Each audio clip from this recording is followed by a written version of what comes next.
बोला बोला दुर्गा मैया की जय। बोला बोला पाटन वाली मैया की जय।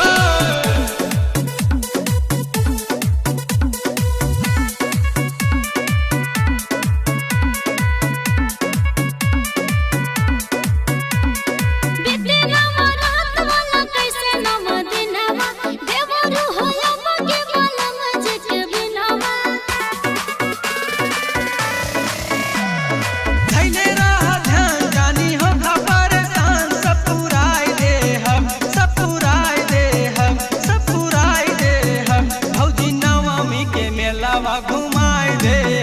भौजी पाटन वाला मेलावा घुमाए दे भौजी गालापुर मेलावा घुमाए दे लेहड़ा देवी के दर्शन कराए दे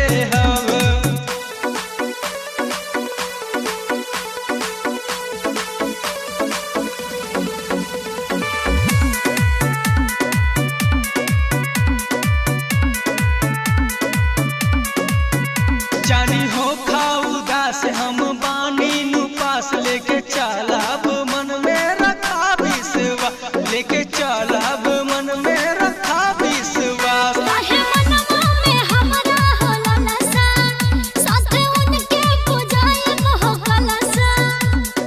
कैली हम पूजाई घरे पंडित बुलाई सामान लाई दी हम सब जुटाई दी हम सब जुटाई दी हम भौजी नवमी के मेलावा घुमाई दी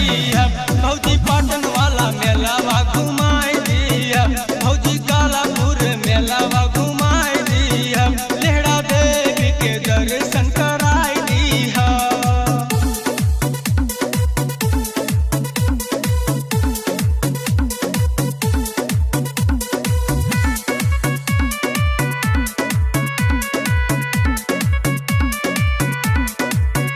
जब झुकई बहु शीश माई दी है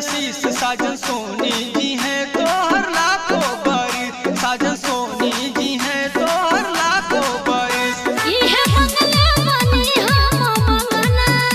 खुश रहे पिया जी के अंगना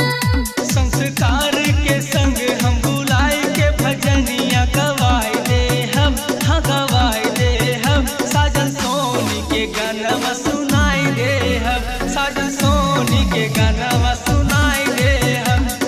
पाटन के मेलावा घुमाए दे हम गालापुर वाला मेलावा घुमाए दे हम देवी पाटन के मेलावा घुमाए दे हम recording by Sony recording studio.